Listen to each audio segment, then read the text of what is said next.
One defensive player just walked onto that practice field and turned the entire Browns' offensive line into a highlight reel for all the wrong reasons. 2 plays. That is all it took. 2 plays, and suddenly every conversation about who should be starting at quarterback for this team in September became completely irrelevant, because it does not matter who is throwing the football if nobody up front can keep a defender out of the backfield long enough for a play to even develop.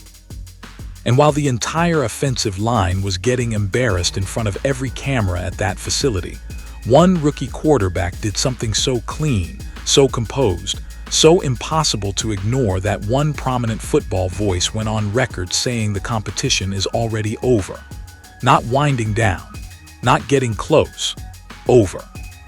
Now, before I break all of this down for you piece by piece, I need you to do something for me right now. Drop a football emoji in the comments if you already have an opinion on who the Browns' QB1 should be. Do not explain it. Do not argue with anybody. Just drop that emoji and keep watching, because by the time this video is done, you are either going to feel completely validated or you are going to have to rethink everything you thought you knew about this Browns quarterback room. This is Gridiron Ground, and we are just getting started. Before going further, if you're enjoying this video, don't forget to smash that subscribe button. It really helps us keep bringing you the content you love. Share this video with your friends so they don't miss out on all the drama and excitement. There is a point in every training camp where the conversation shifts from potential to proof, where people stop asking what a player could become and start acknowledging what he already is right now in front of their eyes on that practice field. Shedeur Sanders hit that point today. For the second consecutive padded practice, Sanders lined up with the first team offense and ran the show like a quarterback who has been in this system for years, not weeks. And before anyone tries to write that off as coach speak or media hype, let me walk you through exactly what happened on that field, because the details matter more than any headline ever could. Early in practice, Sanders dropped back and delivered a strike down the field to Luke Floria. Now, if you have been following these camp updates, you already know that name, because the Sanders to Floria connection has been showing up on tape repeatedly. This is not some random completion that happened to look good on one isolated rep. This is a pattern, a real, developing, undeniable pattern between a quarterback and a receiver who are clearly building something together in real time. Every single time that connection shows up, it adds another layer to a foundation that is starting to look rock solid heading into the regular season. And that is not something you can manufacture or fake in a training camp environment. Either the chemistry is there or it is not. And between Sanders and Floria, it is absolutely there. But Sanders did not stop with one impressive throw, because that is not how he has been operating this camp. He turned right around and found Isaiah Bond on an out pattern. Clean footwork, quick release, ball placement right where it needed to be for Bond to catch it in stride and move the chains. That is the kind of throw that does not make highlight reels on social media, but wins you football games on Sundays, because it keeps drives alive and it keeps defenses honest. A young quarterback who is willing to take the easy completion instead of always hunting for the spectacular one is a young quarterback who understands how to manage a real NFL offense. And that is exactly what Sanders showed on that rep. Then came the moment that had people buzzing all over every football corner of the internet. Sanders came right back to Isaiah Bond on the very next look, and this time the ball got tipped at the line of scrimmage. Now, in most situations, a tipped ball at the line is a dead play. The pass flutters, the trajectory changes, the timing gets destroyed, and the ball either hits the turf or, worse, ends up in a defender's hands going the other direction. That is what usually happens. That is not what happened here. Bond tracked that deflected football through contact, adjusted his body, kept his concentration locked in, and brought it in for the catch anyway. That is not luck. That is not an accident. That is a receiver who trusts his quarterback so completely that even when the ball comes in looking nothing like it was supposed to, he is still ready to make the play, because he knows Sanders is going to put him in position to succeed every single time. And that trust, that two-way trust between a quarterback and his weapons, is the single most important thing you can build during a training camp. Scheme can be installed, plays can be memorized, protections can be repped until they become second nature, but trust between a passer and his targets is something that either develops organically through reps and shared experiences, or it does not develop at all. And right now, on this field, in this camp, Shedeur Sanders is building that trust with multiple receivers simultaneously, and doing it faster than anyone in that building probably expected. Now, if you are watching this and you are not already locked in with Gridiron Ground, I need you to understand something. This channel is where you get the full picture, not the watered-down version, not the version designed to protect somebody's feelings or push a network narrative. The real version. So if that is what you want from your Browns coverage, hit that subscribe button right now, because this story is moving fast and you do not want to be the person hearing about it secondhand. We are just getting warmed up. Now I know there are people out there who hear everything I just said about Shedeur Sanders and immediately want to push back. They want to say it is too early. They want to say it is just camp. They want to say you cannot judge a quarterback competition off a handful of practices before a single preseason snap has been played. And honestly, I understand that instinct, because football has taught us all to be cautious about crowning anybody too soon. But here is the problem with that argument right now. The numbers are not ambiguous. They are not close enough to leave room for a reasonable debate about who is playing the best football at that position on this roster. When you pull up the completion tracker from this practice, and you line Shedeur Sanders up against Deshaun Watson, Dylan Gabriel, and Tyler Green, the gap is not the kind of gap where you squint at the data and say, well, maybe if you factor in this or adjust for that it gets closer. No, the gap is obvious. It is clear.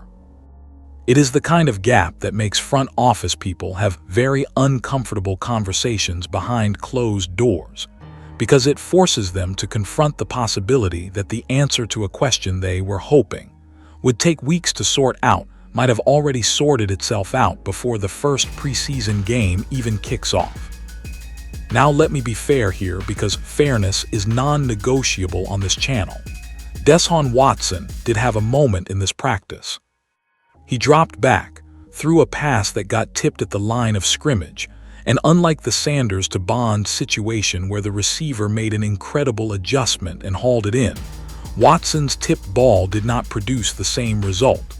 That is football. Sometimes the ball bounces your way and sometimes it does not. Before going further, if you're enjoying this video, don't forget to smash that subscribe button. It really helps us keep bringing you the content you love. Share this video with your friends so they don't miss out on all the drama and excitement. Watson did come back on a separate rep and complete a different pass, so it was not a complete zero on his side of the ledger, and I am not going to pretend it was, because that would be dishonest. But here is where I have to be blunt with you, and I am not going to apologize for it. When you zoom out from any one individual play and look at the full body of work across these first two padded practices, the picture that emerges is not a picture of a tight quarterback competition where four guys are battling neck and neck, and the outcome is genuinely up in the air. The picture that emerges is a picture of one quarterback separating himself from the pack and three other quarterbacks competing for positions behind him. That is what the tape says. That is what the tracker says. And people can go on television and radio and every hot take platform in America and frame this as a wide open battle if they want to, because that narrative drives more clicks and more engagement. But that narrative does not match what is actually happening on that practice field in front of the cameras that are recording every single rep. Watson has been through a lot in Cleveland. Nobody needs to be reminded of the controversies, the inconsistency, the questions that have followed him since the day this franchise traded everything it had to bring him in. And I'm not here to pile on a man who is clearly still trying to compete and prove he belongs, but I am here to tell you the truth. And the truth right now, based purely on what these eyes have watched across every minute of available camp footage, is that Shedeur Sanders is outperforming Deshaun Watson at the quarterback position. He is outperforming Dylan Gabriel. He is outperforming Tyler Green. And the gap is not shrinking as the days go on. It is growing. The people who are inside that building every day watching these reps from 10 feet away know it. The coaches know it. The players on both sides of the ball know it. And anyone watching this camp coverage with even a basic understanding of what good quarterback play looks like knows it too. The only question now is whether this organization has the backbone to act on what the evidence is telling them before the games start counting for real. And what happened next on that practice field should terrify every single person in that front office for a completely different reason. Let me take you to the very first 2 plays of this practice, because what happened on those 2 snaps should be treated as a full-blown emergency inside that facility right now. Shedeur Sanders lined up across from the Cleveland Browns offensive line, and within seconds turned the entire practice into his personal showcase for all the wrong reasons if you are a Browns fan. On the very first play, Sanders came off the edge with the kind of explosive first step that makes offensive tackles look like they are moving through wet cement. He was past his blocker before the quarterback even finished his drop, and disrupted the entire play before it had any chance to develop. The offense tried to establish something on that opening snap, and Sanders deleted it from existence. And then it happened again. The very next play, same result. Sanders came free again, and this time there was a specific offensive lineman who was told in no uncertain terms by the coaching staff that he was not getting anywhere close to making a block on that rep. That is not a small detail.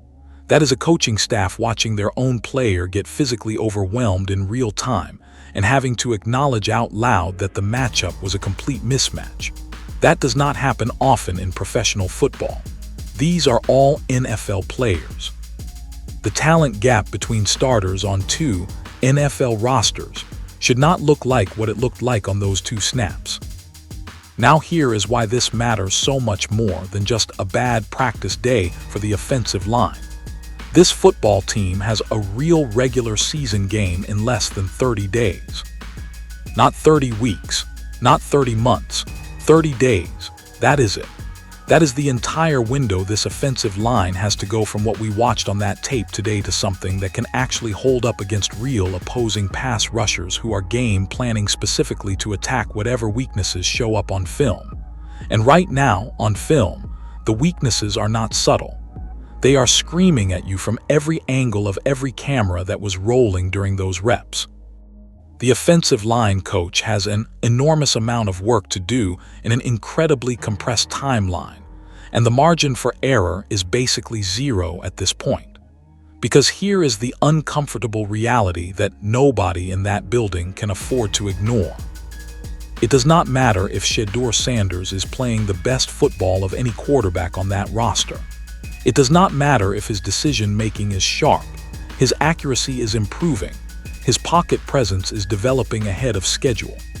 None of that matters if the 5 men in front of him cannot keep a pass rusher out of his face long enough for a route to develop downfield.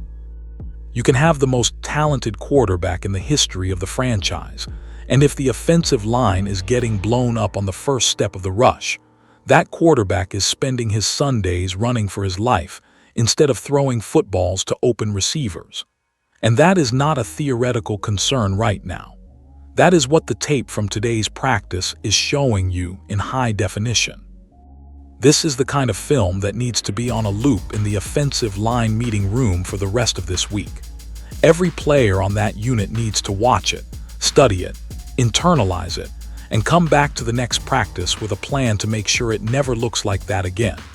Because the opponents on the schedule are not going to be any less talented than Shedeur Sanders. Some of them might be more talented. And if this offensive line shows up to week 1 looking anything like what it looked like on those first 2 plays today, this season could get very ugly very fast regardless of which quarterback is taking the snaps. Now, if you are sitting there watching this thinking nobody else is going to tell you about this problem with this level of honesty, you are right. That is exactly why Gridiron Ground exists. This is where you come when you want the truth, even when the truth is uncomfortable. So if you are not subscribed yet, now is the time, because the next 30 days are going to be the most important stretch of this team's offseason, and you need someone breaking it down for you who is not afraid to tell you what the tape actually shows. Hit subscribe, hit the bell, and let us keep going, because there is a lot more to get to. Every quarterback who enters the NFL draft comes with a scouting report that has at least one red flag circled in bold. For some guys, it is arm strength. For others, it is decision-making under pressure, or the ability to read complex defensive coverages at the professional level. For Shedeur Sanders, one of the most consistent criticisms in his pre-draft evaluation was his tendency to bail from the pocket laterally instead of stepping up into pressure when the edges collapsed around him. Scouts flagged it. Analysts talked about it. Draft evaluators pointed to specific college tape, where instead of climbing the pocket and delivering the ball from a clean platform inside the pocket structure, Sanders would feel pressure coming from the outside and immediately drift toward the sideline, taking himself out of optimal throwing position and limiting his options downfield. That criticism was fair. It was based on real tape. And it was a legitimate question about whether his pocket mechanics would translate to the NFL, where the rushers are faster, the windows are tighter, and the margin for error in your footwork is basically non-existent. Today, on this practice field, Shedeur Sanders answered that question directly. There is a specific rep from today where you can watch the pressure start closing in around him from the edges.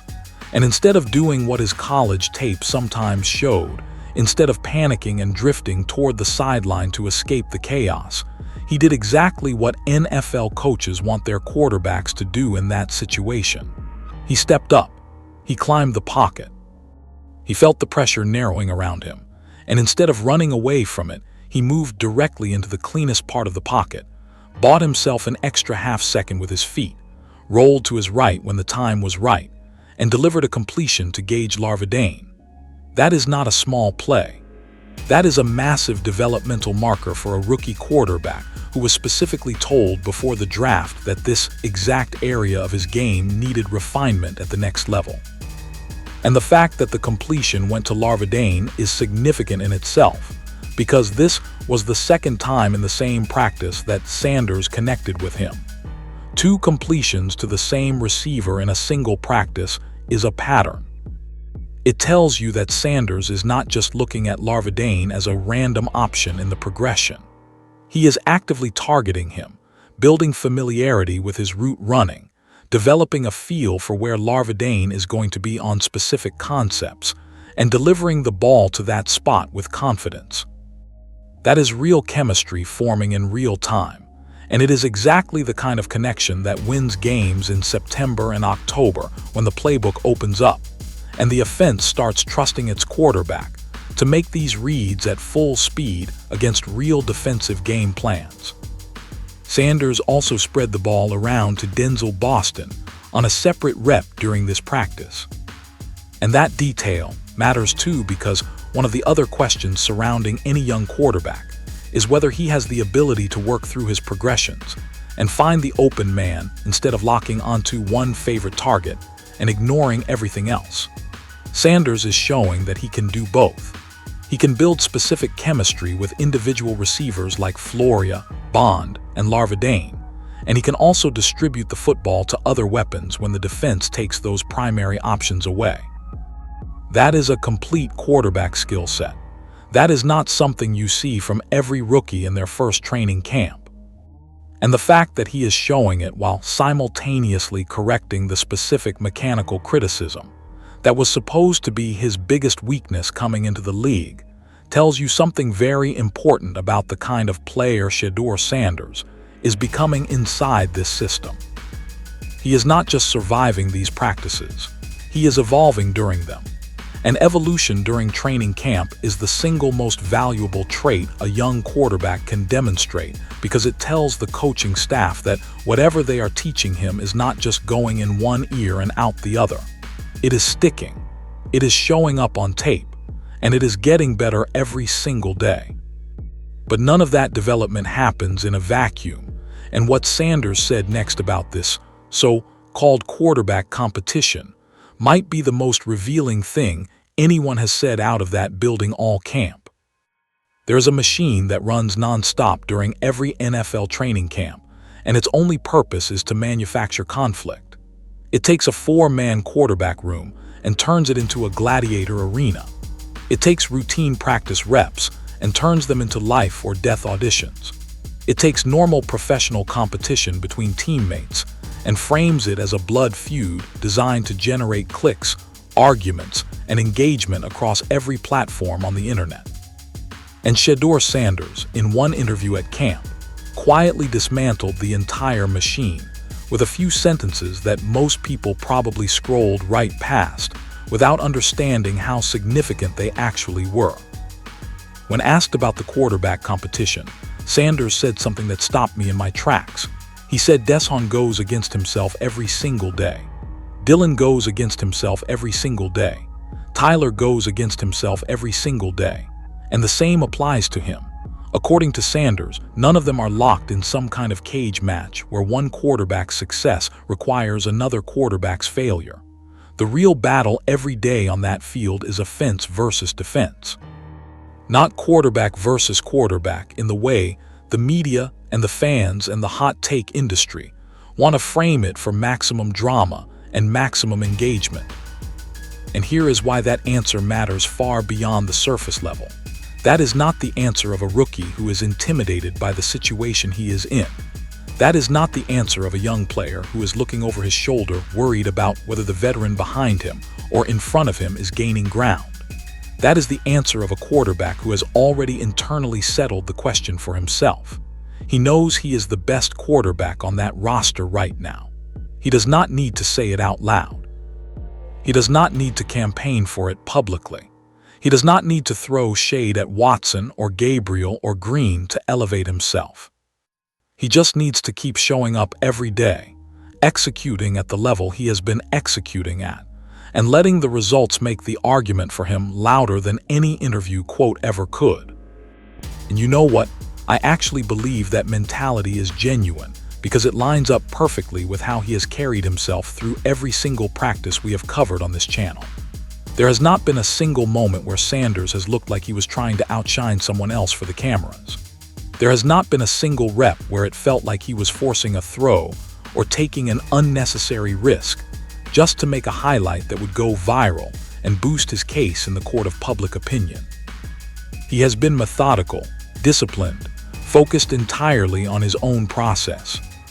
And the irony is that by refusing to engage in the manufactured drama, he has made a stronger case for himself than any amount of trash talk or political maneuvering ever could have. Now here is where I want to push back slightly, because I think it is important to be honest about the limits of that mentality even when you respect it. Sanders is absolutely right that he can only control his own reps, his own preparation, his own execution on each individual snap.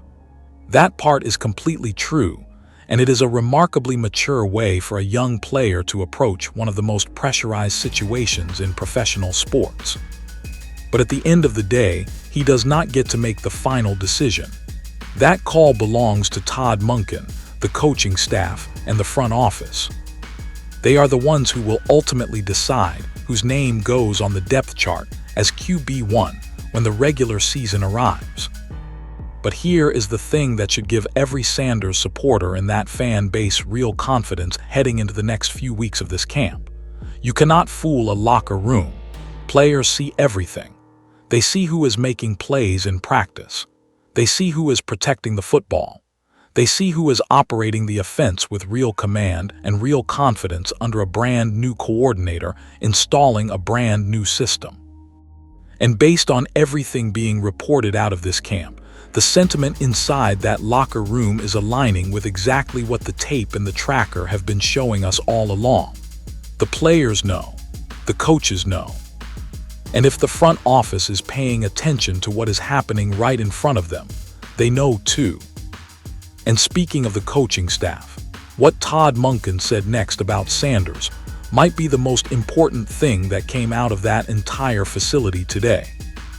When a coordinator speaks publicly about a young quarterback, every single word gets dissected. Every pause, every qualifier, every carefully chosen phrase gets analyzed for hidden meaning by fans, media, and rival front offices alike. Most coordinators know this and they protect themselves accordingly. They give answers that say nothing. They use phrases like "we are evaluating the whole room and everybody is competing and we will see how it plays out." Empty calories disguised as real information. Todd Monken did not do that today. When asked directly about Shedeur Sanders and his development through this camp, Monken gave an answer that was candid in a way that most NFL coaches would never allow themselves to be on the record. He started with the standard baseline, saying that at this stage of a young quarterback's development, you just keep practicing and you just keep playing. Nothing unusual there. But then he went further. He said he has been highly impressed over the last 4 months, or so that he has been around Shedeur with how far he has come as a player in that stretch. And he made it explicitly clear that he believes Shedeur is going to continue getting better from here on out. Now let that sit for a second. This is not a position coach trying to hype up his guy in front of the local beat reporters. This is the offensive coordinator, the man who designs the plays, who calls the plays, who is responsible for the entire offensive operation of this football team, going on the record to say he has been highly impressed by Shedeur Sanders over a sustained 4-month period. That is not a throwaway compliment. That is a meaningful endorsement from the person whose opinion matters more than almost anyone else in that building when it comes to the quarterback position. Monken went even deeper on the context behind that development. And I think this part gets overlooked by people who want to judge a rookie quarterback purely on a handful of practice clips, without understanding the full picture of what is happening behind the scenes. He pointed out that there is an enormous amount to absorb when you are installing a completely new offensive system from scratch.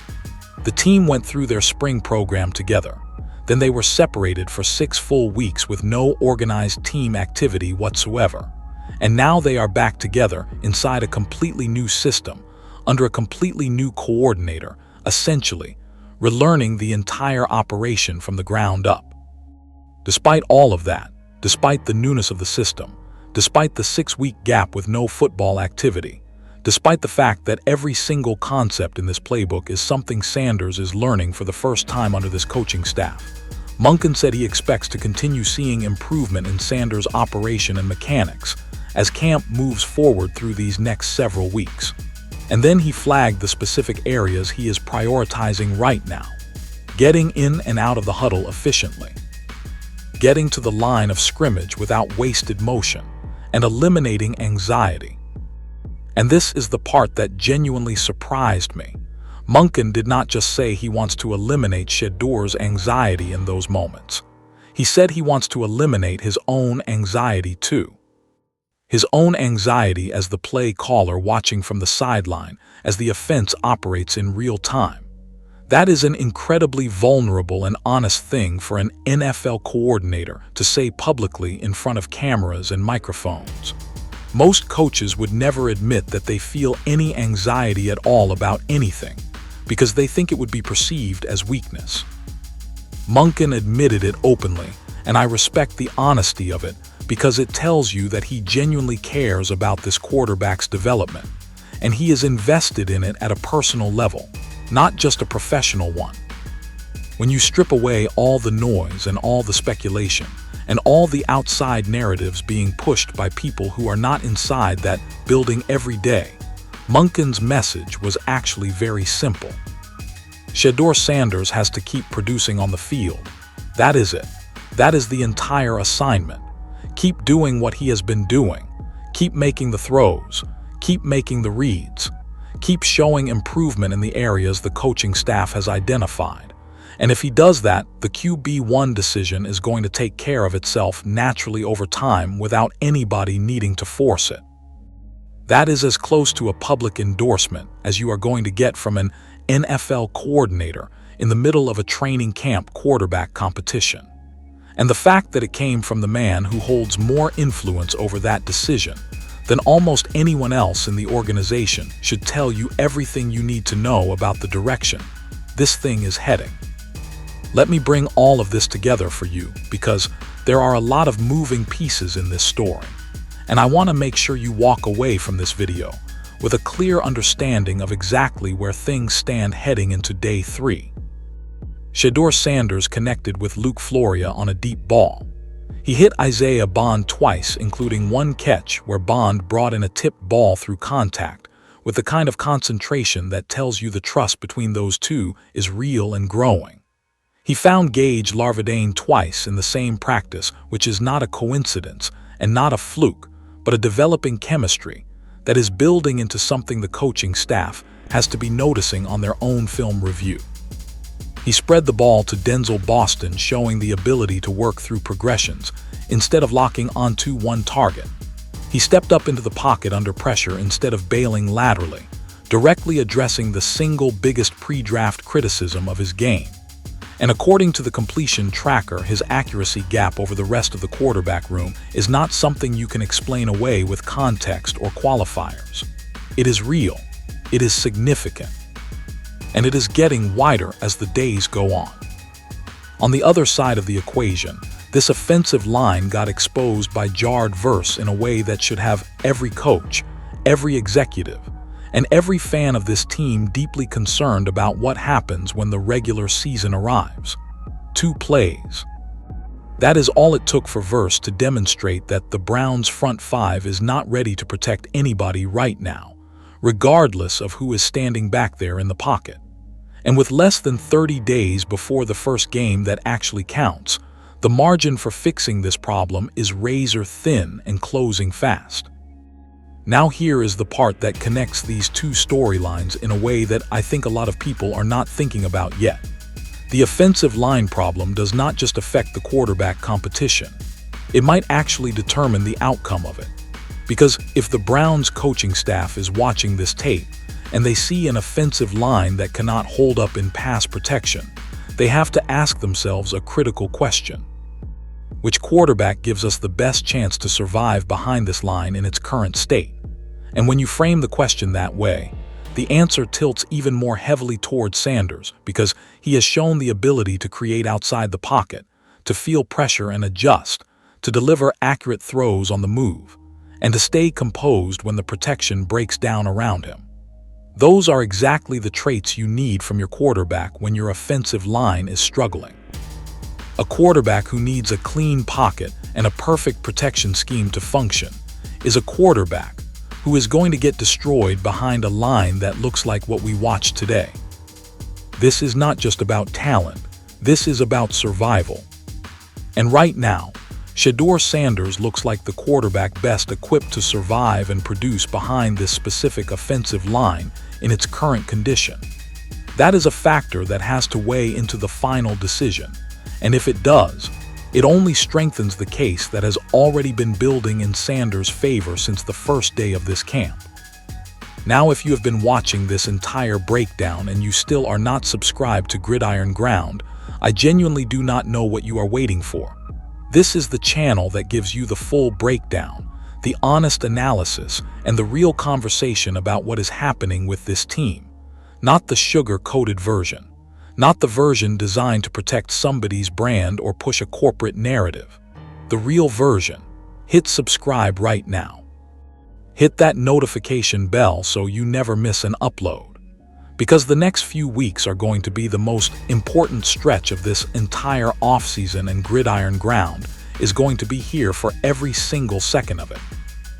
Everything we have talked about in this video leads to one inevitable question that is going to dominate the conversation around this team for the next 30 days.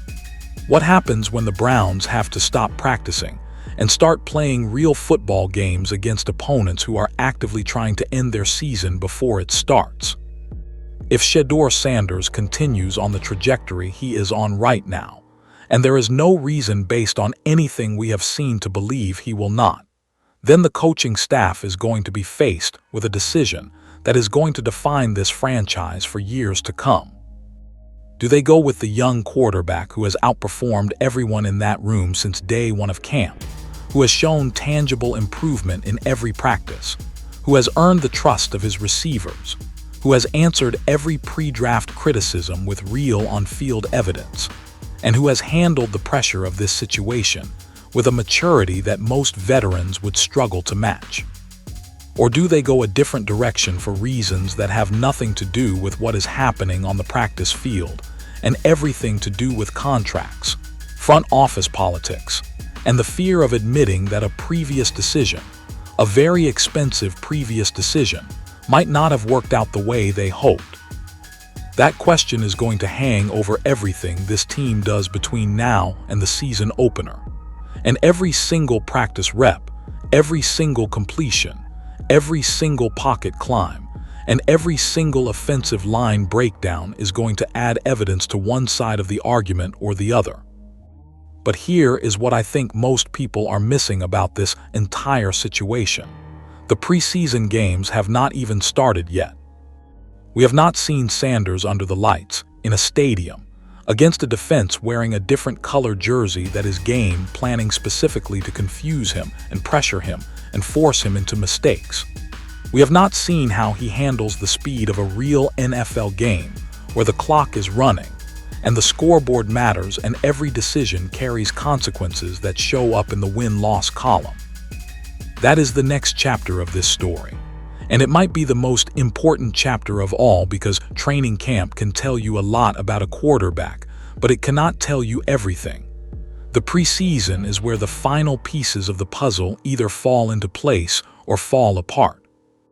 And based on what we have seen so far from Sanders in this camp, I believe the preseason is going to be the stretch where he removes every last shred of doubt from the minds of anyone in that organization who is still hesitant to name him the starter.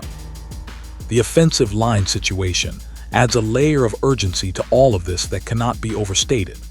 Because even if Sanders proves beyond any possible debate that he is the best quarterback on this roster, and I believe that proof is already overwhelming, none of it translates to wins if the protection in front of him cannot hold up for more than a second and a half against an NFL-caliber pass rush. That front five has to improve, and it has to improve fast, not gradually. Not over the course of a full season, fast. Like starting in the next practice fast. The next 30 days are going to tell us everything we need to know about the 2025 Cleveland Browns. Whether this is a team that has the courage to make the right decisions even when those decisions are uncomfortable. Whether this is an offensive line that can fix its problems before those problems cost them real games. And whether Shedeur Sanders is not just the best quarterback in this camp, but the franchise quarterback this city has been waiting for since the day this team came back to Cleveland. Every answer is coming, and Gridiron ground is going to be here for all of it. So here is where we stand after day 2 of padded practices at Cleveland Browns training camp. 3 things you need to take with you from this video. First, Shedeur Sanders is playing the best football of any quarterback on this roster, and the gap between him and everyone else in that room is growing, not shrinking, with every practice that passes. The completion tracker confirms it. The tape confirms it. The developing chemistry with multiple receivers confirms it. And the coaching staff's own public comments confirm it. This is not speculation anymore. This is documented, observable, measurable reality. Second, the offensive line has a serious problem that needs to be fixed in the next 30 days, or nothing else on this roster matters. Jared Verse exposed that problem in 2 plays, and the coaches know it. The question now is whether they can fix it fast enough to give whoever is under center a real chance to operate when the games start counting. Third, this organization is approaching a decision point that will define its direction for years to come. The evidence is pointing in one direction. The tape is pointing in one direction. The locker room is pointing in one direction. The only question left is whether the people in charge have the courage to follow where the evidence leads. Now I need to hear from you. Drop a comment right now telling me whether you think Shedeur Sanders has already won this competition, or if you think there is still a real race happening in that quarterback room. And tell me how worried you are about that offensive line on a scale of 1 to 10, because I genuinely want to know where your head is at heading into the next few days of camp coverage. Smash that like button if this breakdown gave you something you could not find on any other channel. Subscribe to Gridiron Ground and hit that notification bell, because I promise you the best content from this camp is still ahead of us, and you do not want to miss a single second of it. This is Gridiron Ground, and we are just getting started.